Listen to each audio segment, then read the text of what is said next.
तेरी खूब जलाइब हर सावन में कजरी का के झूला रोज झुलाइब हाँ सावन में कजरी का के झूला रोज झुलाइब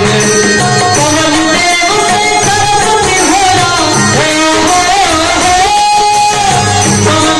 से सरस्वती होला पवन देव से सरस्वती होला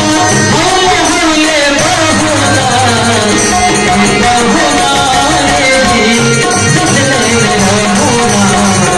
हे बहुना रे जी चले रहुना ससुरारी में सोने ससुरारी में सोने टुकड़ा बहुना हे बहुना रे जी चले रहुना हे बहुना रे जी चले में रहुना और अंतिम में कहती चाहे सखियां अरे हम लोग होला रघुनंदन से मानिया ना माने हो हम लोग होला रघुनंदन से मानिया ना माने